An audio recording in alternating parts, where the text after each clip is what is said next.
Hi everyone, welcome back to the porch.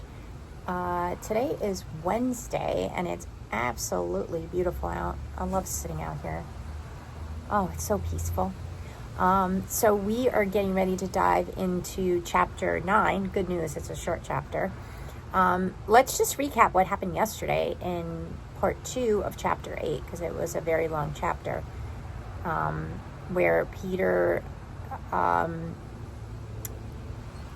has just kind of discovered that he is unable to walk on his foot even with the crutches, although I keep wanting to call her Viola. I think her name is,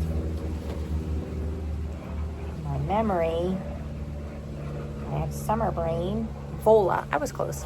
Vola has set his leg, made him some crutches, and then said, now you have to leave. Walk down to that gas station, call your grandfather, you've got to go home, war is coming, but you just can't be here. I don't want people here. And we talked about yesterday how that seems a little suspicious. Like, why doesn't she want anyone at her house? That made me, at least as a reader, question, I wonder what's going on there. Which brings us to today's chapter. It's from Pax's perspective, so we have to kind of remember what happened the chapter before in chapter 7, and that was when he met Gray, the older fox, who was kind of guiding him and got him something to drink and said that he would travel with him back south to Pax is trying to get back to Peter's house. So let's jump in and see what's in store for us today. I hope you're enjoying this story. I really love it. And for my kids, this is one of my favorites, just like Wish that we read in class. This is another one that I think makes you feel all those feelings the same as Wish did. Chapter 9. Approaching the meadows from the forest above, Gray stopped suddenly, nose in the air. Again, he lifted his muzzle to test the scent more carefully. Stronger. Pax already hesitant, tensed. Gray hurried to the edge of the trees. A loner is challenging me. He wants this territory, but his display is for the young vixen's benefit. She will choose a mate this winter. Pax followed and took in the scent below him. 4 foxes dotted the meadow. Bristle and Runt stood together, their black-tipped ears pricked forward, warily towards the other 2, who faced each other on a ledge of rock. Halfway down, one of these was a vixen, darker than Bristle and big-bellied with kits. The other was a large male with rough, tawny fur.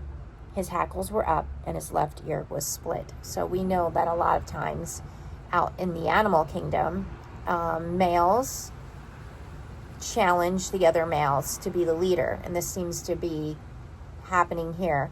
Now we know that Gray is an older fox, and here we have this kind of younger male with this other female fox who actually has kits in her belly. Gray barked to announce his presence. The challenger spun off the ledge, an arc of blood spraying from his ear, and bolted down the meadow.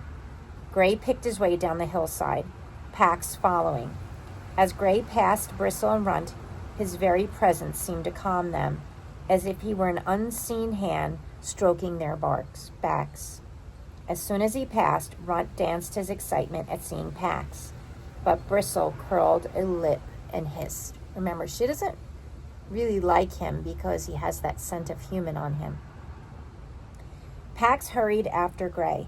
When Gray climbed to the ledge beside his mate, Pax dropped to its base and sat respectful. Gray's mate greeted him with affection, then she shared news. So the fox, the female fox with the babies, is actually Gray's mate.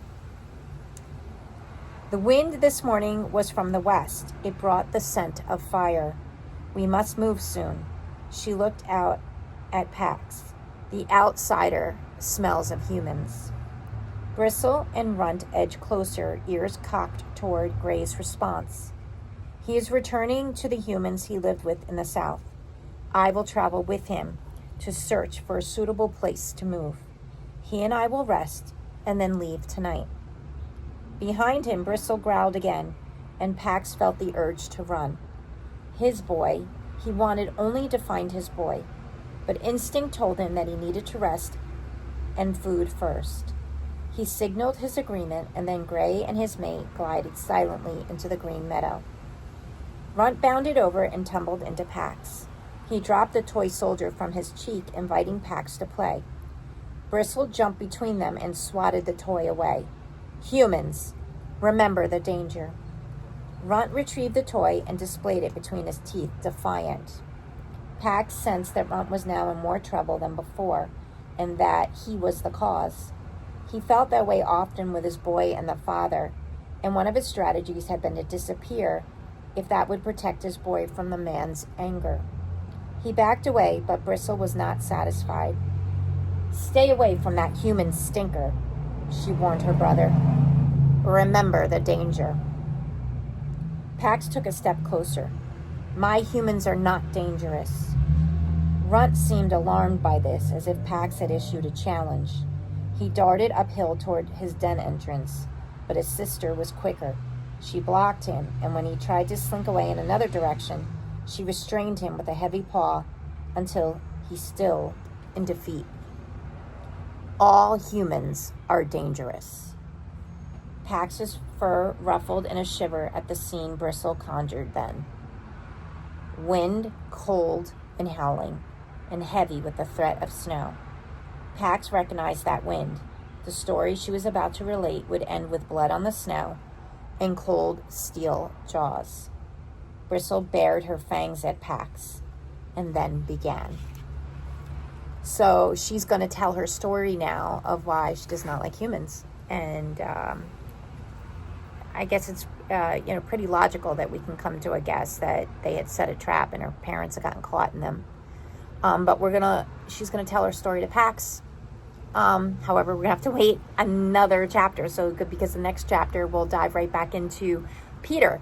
Kind of like it because it keeps you on the edge of your seat, right? As soon as you get excited, different chapter, different perspective. So I will see you tomorrow back here at my porch for chapter 10. Have a great day. Bye.